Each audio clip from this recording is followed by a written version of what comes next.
day, everyone. Welcome to Life Sciences Grade 11. My name is Tutuzile Kupega. The topic is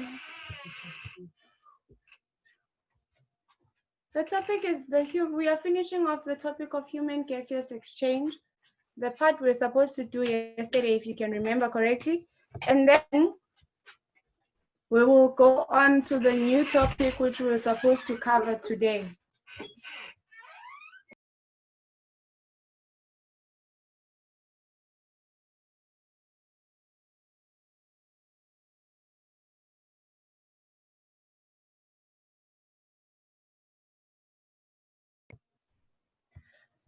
Yes, so remember yesterday I gave you homework for the very last question, the question 5.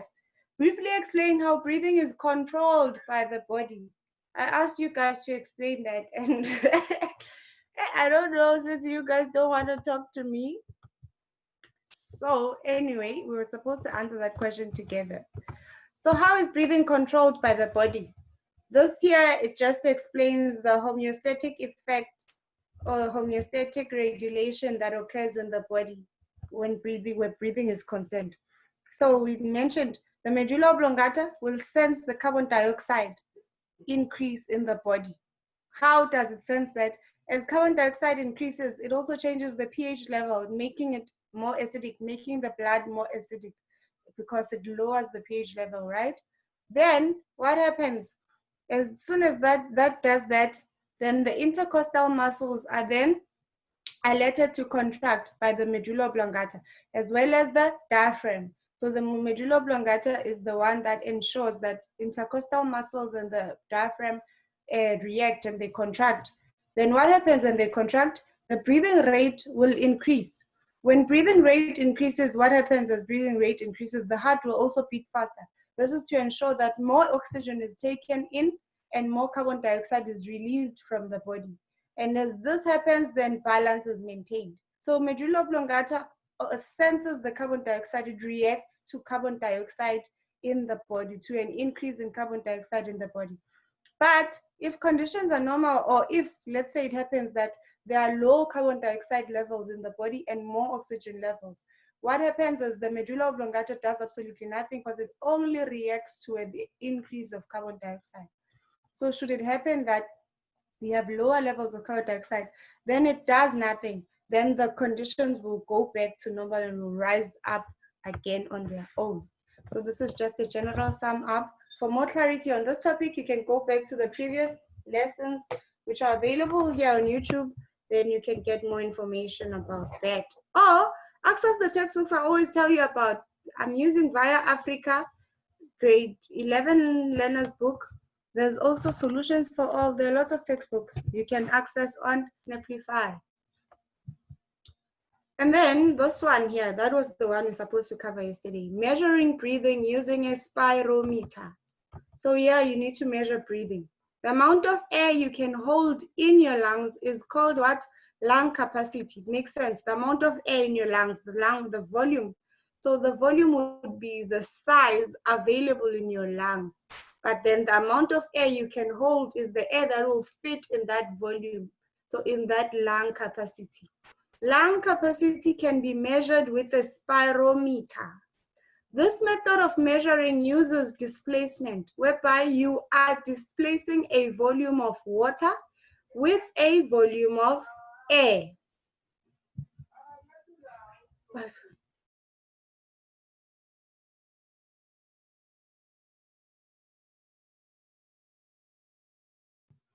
So this is an indication of how it happens here. The keys here, you have CV, IC, RV, VC, TLC. TV is the tidal volume. IC is the inspiratory capacity. VC is the vital capacity. RV is the residual volume. Time, then when you measure time, there's the RV, which is the time is this one indicated by this arrow over here. And this is time here, over here. In the x-axis, that's the time.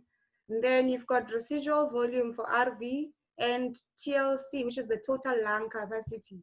So on your y-axis is volume or air in the lungs measured in liters. So here you'd have about 3 3 liters of volume. These are in liters, right?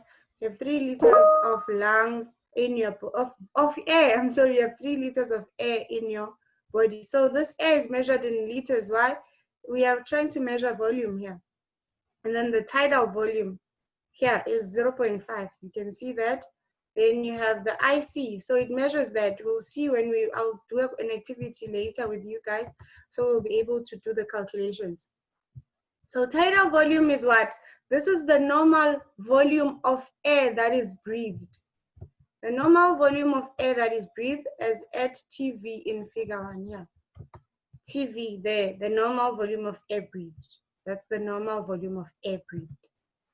Inspiratory capacity is the amount of air taken in during breathing, which is the maximum amount. That is the inspiratory capacity, amount of volume taken in during breathing there. I see. So when you breathe in, let's say you are breathing now, this is the amount of air you are taking in. This here, you see how the difference between that. Vital capacity is the maximum you can exhale and the maximum you can inhale. Let's look at vital capacity. You have vital capacity over here. This is the maximum you can inhale and maximum you can exhale. You see it here. So this here, from this point here at 1 liters to about 5.5 there, it shows you all the amount you can actually inhale or exhale. Then we've got what? We've got the total volume of the lungs. Then we also have the residual volume, which is RV. This is the amount of air kept in the lungs to prevent them from closing. Because yes, you are breathing in and out, but now your lungs can't completely be empty when you're breathing out. You understand that? Because now you can't just remove all the air from your lungs. So that there should be the residual volume, which is the amount of air that is kept in the lungs to prevent them from closing. Then TLC is the total lung capacity, which is your VC plus your RV, total lung capacity, meaning how much air can your lungs take in. So this is what's usually measured as well when someone has a lung disease. Then you measure exactly the lung capacity of that person. You know, it will change, it will be affected. If your lungs, let's say you have lung cancer or you have, you're affected, your lungs are affected, and maybe you have respiratory disorders, that means your lung capacity is affected. Oh, wow, Butle is giving me the answer from yesterday's question. Thank you so much, Butle, for doing it. Okay, Butle is answering. Let's go back to the question for those who might be confused, because Butle is giving us a more in-depth answer. The question was, briefly explain how breathing is controlled by the body. Then she explains the medulla oblongata is the primary respiratory control center. Its main function is to send signals to the muscles that control respiration to cause breathing to occur. There are 2 regions in the medulla that control respiration. There is the ventral respiration group, which stimulates expiratory movements. Yes, thank you so much, Butle. So there's that one that controls expiratory movements, and then there's the atrial respiration, which controls what? It controls inspiratory movements. Thank you so much, Butle. This is a very good answer. Thank you. Thank you really so much for doing it even. Thank you so much. So as I was explaining here, your lung capacity, it will differ from person to person, and also depending on how healthy you are. As soon as you have other problems with your lungs, then your lung capacity will be altered. Then this graph would change. And then today, moving on to today's topic, which is supposed to be respiratory disorders and diseases. We've learned all about breathing, respiration, what's supposed to happen and whatnot. Now we are learning about the disorders and diseases.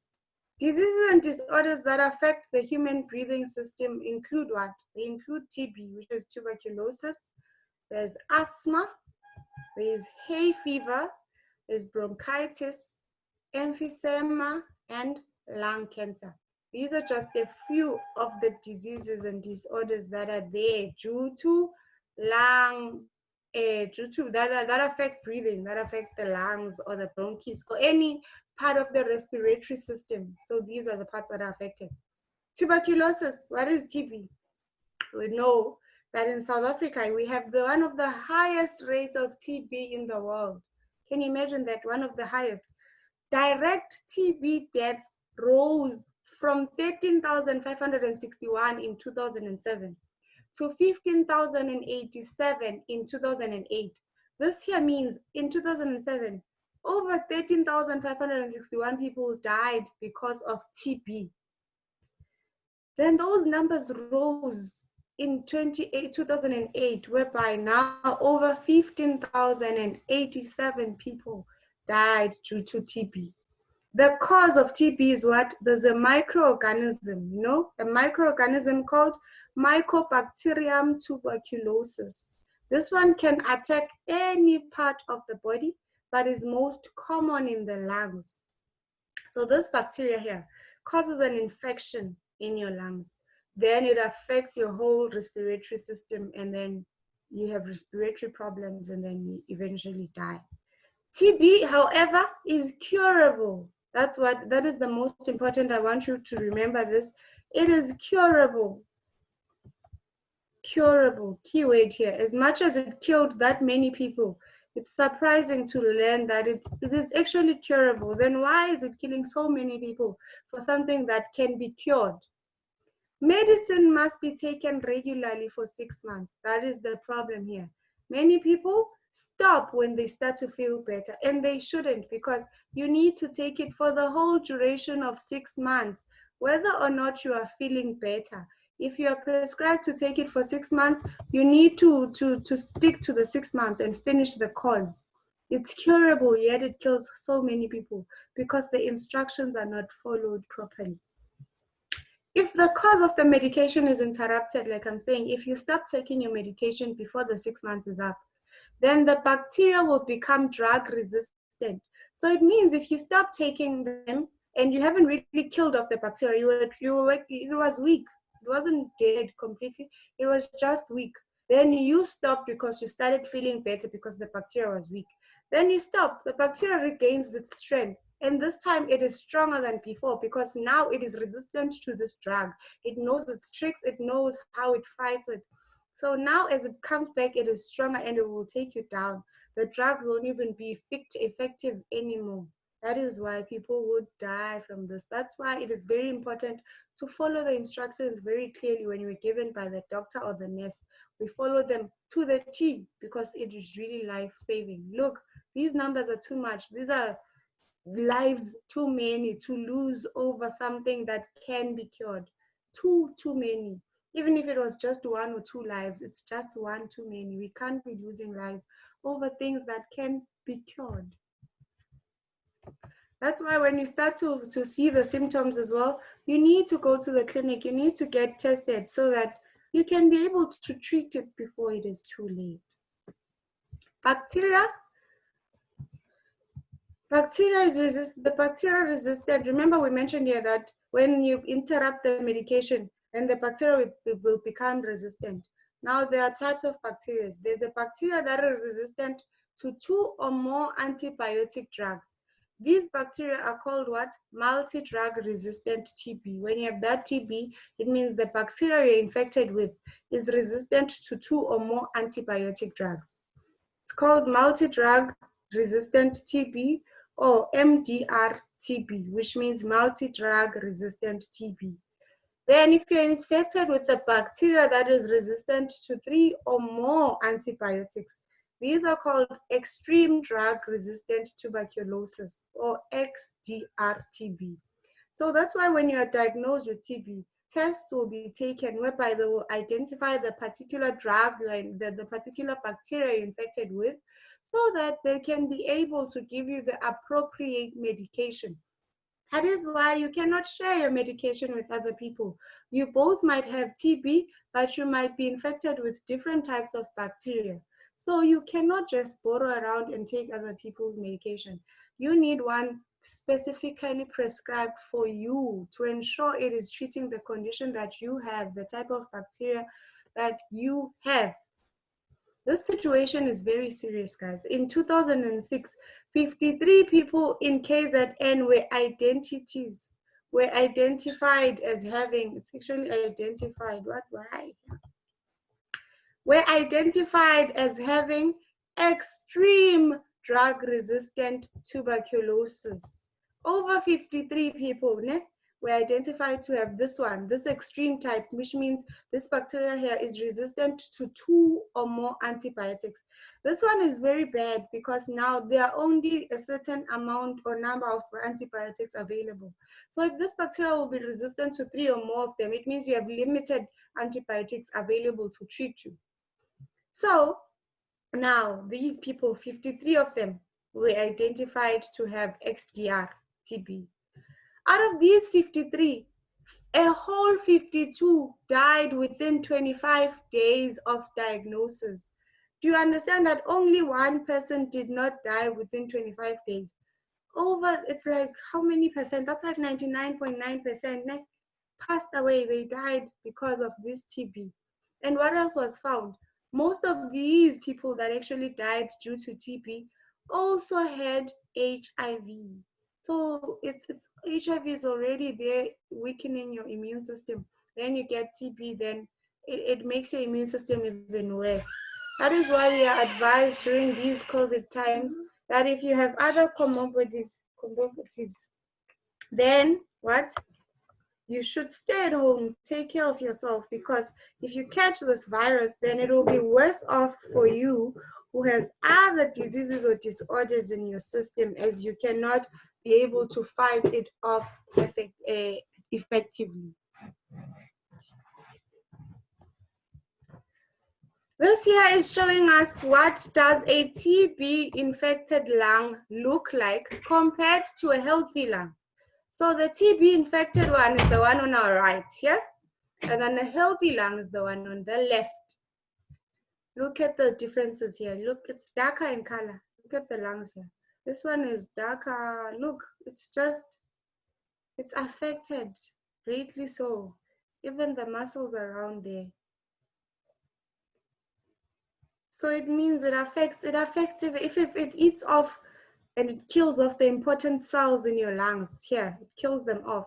It decreases your lung capacity. It affects your respiratory system.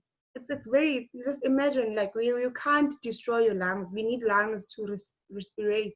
So if we destroy lungs, then how are we surviving? You would be coughing, you'd have other sicknesses. It's just very, very unfortunate. So we really, really need to take care of our health. Take care of yourself. If you ever find yourself having the symptoms, go get tested so that you can get medication to treat you. What are the symptoms and diagnosis of tuberculosis? I've been mentioning that if you get the symptoms, go to the doctor. So let's learn them together. When tuberculosis bacteria grows in the lungs, they cause pulmonary tuberculosis. The symptoms of pulmonary tuberculosis are what? You'll get chest pains. You'll cough up blood. A cough with phlegm that goes on for more than 3 weeks. So if you have phlegm, a cough with phlegm for more than 3 weeks, you must get tested. General symptoms would include fever, night sweats, appetite loss, weight loss, and unusual tiredness. So if you have all of these symptoms here, quickly go to your doctor. Also, look out for people. You are lucky and fortunate enough, you go to school, you learn about these things. So look out for your communities. If you see them, you teach them about these things.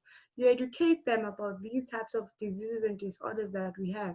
So that for people who are less informed, you are there to serve as the information portal for them. They can learn from you. And you can be able to also play your part in saving lives. So you don't need to wait for when you are a doctor and you are qualified to help people. Yeah? Even now, with the information you are learning, it is very valuable.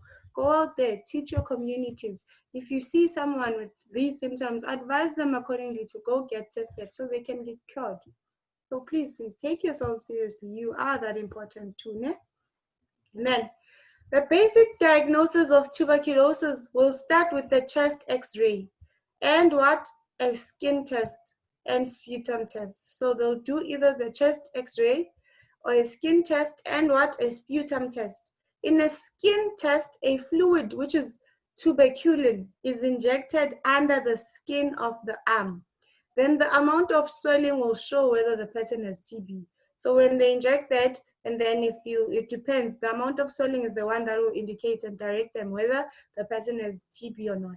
A chest x-ray will be just like this one over here. They can clearly see your chest and see your lungs and whether there is the structure of the lung, whether it is affected, it will clearly compare. A normal person's x-ray will look like this, but an infected person's x-ray will look like this. And then the sputum test is when they test your sputum then to test the the bacterial content there. TB and contagion. You know what contagion means? It means if it's contagious or not, how contagious it is. TB is highly contagious. It spreads through the air when infectious people sneeze, talk, or spit. Because when you talk or spit, it moves in the air, right? It's in your air, it's in your system. I mean, it's part of the respiratory system. So of course, when you inhale, when you exhale, it's just there. That is why people who have TB, they'd usually be put under quarantine so that it doesn't infect other people around them. Understand? When you have TB, chances are the people you stay with or people you've been in contact with would also have chances they could have contracted it because it is contagious. So that's why when you find that someone tested positive for TB, everyone around that person will need to go get tested as well because it is very contagious and it spreads easily. Something that spreads through the air is very, very dangerous and it's very infectious because you can literally get it by just being in the same room as them. You don't even need to touch them. By just being in the same room, you get it. That's how dangerous it is. A person can have active or inactive tuberculosis. What this means is people with active tuberculosis can pass the bacteria on to anyone they come into close contact with. So this one is active. It is very contagious at the time. Active TB can be dormant. What does dormant mean? It means it's there, but it's really not, it's not doing anything. It's just laying there. It's dormant, sleeping rather, for years. Ne? It can be dormant. You can have active TB, but it will be dormant for years. Then it would become active if the immune system is weakened, as with HIV and AIDS. So because it would be dormant, chances are you wouldn't even know you have TB. And then when your immune system is weakened, probably you get, let's say you get COVID. That's what would is likely to happen. You know yourself as a healthy individual, but you do not know you have active TB that is dormant in your system. Then you contract COVID-19. Then suddenly you get extremely sick, and then you do not understand why. When tests are done, then they will find that it's actually the TB now that is killing you off in your body. So it's the case as well when someone, they get the immune system is weakened with HIV and AIDS, then now the symptoms of TB can start showing. So these diseases and viruses often work together in weakening your system. So that's why, guys, that's why we are advised to take care of your health. Stay safe, even with the COVID, even with the HIV and AIDS, take all preventative measures as possible. Because like I'm saying, you might know yourself as a healthy individual until your immune system is weakened either by HIV or COVID or malaria. Anything really can weaken your immune system. Then even underlying causes which were dormant in your system will now rise up and they will weaken your immune system even further. So please take care of yourselves. People can also carry what we call latent tuberculosis. So we have active tuberculosis and we have latent tuberculosis. This one happens when a person's body has been able to fight the bacteria and not become ill. So this one has been active, but what happened? The person's body was able to fight the bacteria so that the person does not become ill. Yeah? So your immune system here is very strong. It is fighting it off. This bacteria is active, but your immune system is fighting it off. People who have latent TB do not have symptoms and they cannot spread TB because each time it starts affecting your body can fight it off. So you won't even show symptoms and you will not even spread it. The TB bacteria can be inactive for a lifetime. You see that? However, in some people, it may become active if the immune system is weakened. People with inactive TB are called what? TB carriers, because your body might be able to fight it off. Yeah? Then you don't show symptoms and you are healthy. But let's say it happens, you pass it on to someone who is, let's say it's passed on to someone who is not so strong as you, then they can show symptoms. So people with inactive TB are called TB carriers. Those ones here, we have the one that is dormant for years. You understand that? But then the other ones are not so lucky. So if you carry it but you don't show symptoms and you are fine, then you have TB, but you are just a carrier. It's same way again. I've always correlated with COVID because that's what we are faced with now, and it's a more practical example for you guys. People can test positive for COVID, but they may not show any symptoms. They may be fine. They may be healthy. But what happens is if they get into contact with someone who has other illnesses that have weakened their immune systems, they might then affect those people negatively. Because if it affects a person with a weaker immune system, then it would affect that person negatively, and that person might even need to go to the hospital, be admitted, and even use a ventilator. That's how bad it can get. That is why you need to not only take care of yourself, you need to take care of people around you, because really these viruses and these bacteria thrive on these social networks we have. We are social people, we are social beings. I mean, we thrive on communicating, on touching, on hugging, and all of those things. We live in communities. We don't exist as islands, right?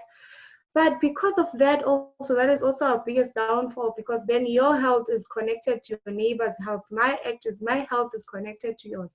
If I do not take care of myself, I, in a way, negatively affect you as well as my neighbor, because I'll be in contact with you and I might be a transmitter of this disease or virus to you, and it might not treat you so well. So please, that's why we advise to practice social distancing. Stay at home if you don't need to be outside. Just really, really take care of yourselves, because this is serious. These are people's lives. Imagine so many people dying of TB when it can be cured, when it can be prevented. It's lives too many. Now here, figure 125 from Via Africa Life Sciences book. What type of environment puts people at risk of TB infection? This is just a picture to show you. I'm sure you can see these are like Indian people, né? So chances are it's not even in South Africa. But this image, it's very, you can even say it is South Africa, because why? We have places like this as well. Most of us stay in these places. Most of us grew up in these places like this. So in places like this is where such infections thrive. Imagine in places like this, how do people practice social distancing?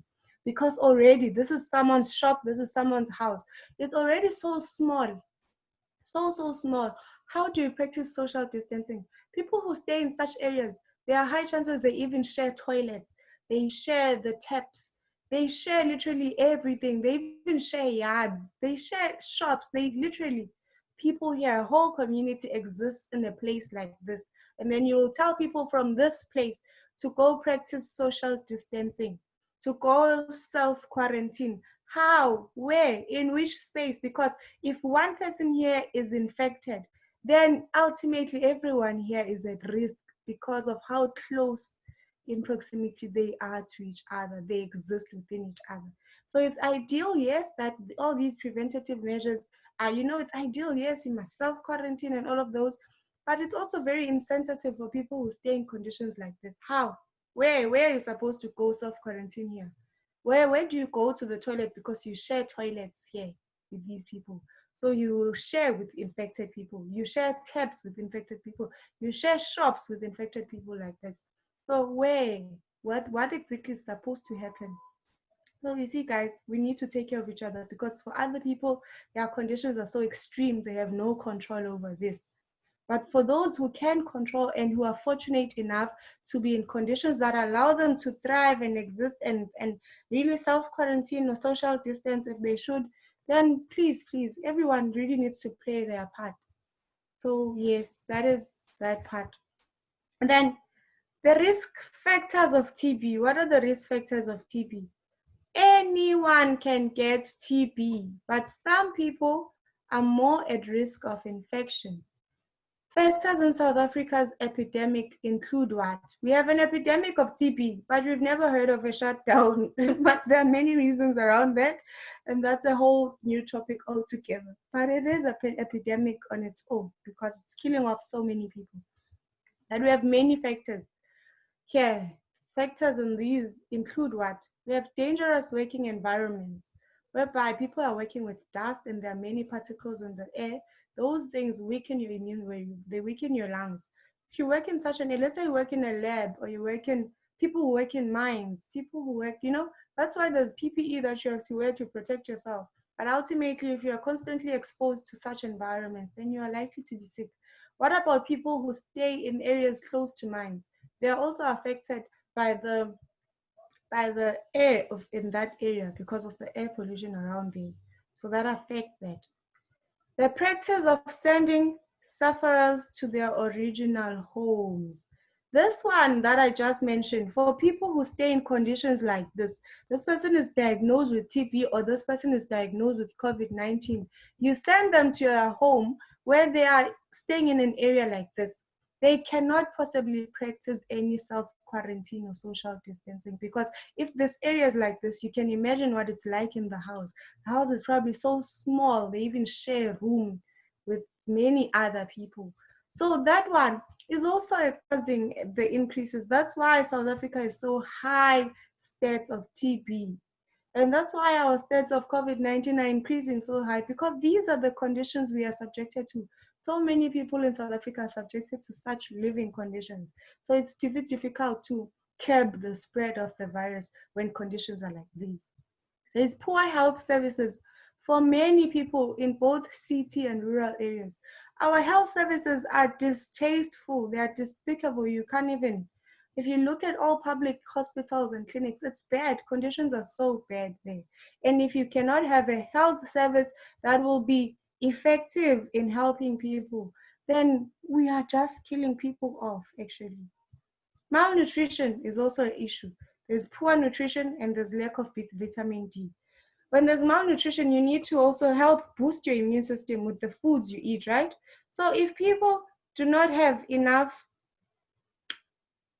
good nutrition to take in, then ultimately it will kill them off because they can't supplement to help their systems. Vitamin D, it helps to regulate the amount of calcium and phosphate in the body. These ones are needed for nutrients, to keep nutrients in the bones, teeth, and muscles. Ne? And then a lack of vitamin D can lead to bone deficiencies as well, and pain and bone pain. So you see, vitamin D is also important. Nutrition is a very, very big factor. That is why you will notice that during COVID, a lot of people were suffering. Why? They had to stop working. They stop working, they do not have an income. They do not get an income, they cannot buy proper foods to take care of themselves. So whilst we were protecting people from the virus, something else was killing them off, which was hunger. It was it's bad. People were dying because of hunger. People are suffering because they are hungry, they do not have jobs, they cannot eat. That's why the government started giving people food parcels, because of those reasons like that. But this is one big issue that leads to the high stats of TB. Age. The very young and the elderly are susceptible. So the very, very young kids, the babies, and the old people, they are susceptible to this. So we have a high population of young people as well as a very old people. That is why. So all of those, they lead directly to they affect your system like that. Then when you have a close contact with an actively infected person, this one here applies to why people should take care of themselves, practice social distancing, but it also brings us back to the part where people who stay in such conditions don't have a choice. They will be in close contact with other people. So there are many factors involved here, many factors which help you see that the issue of health is as much a health issue as it is a social issue. So that is why I emphasize this. Whether you're studying life sciences and you want to be a doctor, or you want to be a microbiologist or whatever, in whatever career field you are in, you need to also learn the social conditions or the socio-economic factors of your job and the area you are located in. Because yes, you are studying medicine, but there are many social issues that cause the problems we have in medicine, that affect or that they affect the issues we have in medicine. So yes, you might want to be a doctor, but you need to also be very conscious of the socio-economic conditions because they play a huge role in the health statistics that we have. They play a huge role in the health factors and the health problems that we have. So please remember that you need to be responsible in your careers. You need to understand that society and science are one. One cannot thrive without the other. What good is it to have the most expensive technological advancement and the most top hospitals in the pirate hospitals, but you really can't serve the greater community, which is suffering from these conditions? And if this part of the community suffers from these conditions, it will ultimately affect everyone. Look at COVID. It started in countries very far from us, but now even South Africa and Africa is suffering. Why? We are connected to each other. So whilst this might mostly affect the poor, it doesn't mean it will never get to the rich because we are connected, we interact with each other. So ultimately, a health issue is a social issue, and what affects the most poorest in the society will ultimately affect everyone. So please be very responsible in your careers and be mindful of all these issues. You can't tell yourself you are just studying science and you'll forget about the society and the social sciences. They are connected. If you want to bring a serious positive change in your country or in your communities or even in your work, if you want your work to be that meaningful, then you will need to realize that they are connected. And to make a real change, you will need to be very aware of all these factors and include them in your work. Yeah. So guys, on Monday, we will continue with everything else. We don't have any more time now. I'll see you on Monday where we continue to discuss other diseases and disorders of the respiratory system. Thank you so much, everybody. I will see you Monday. And thank you for participating and attending today. Ne? Bye, Busi. Bye, Bushe. Bye, everyone.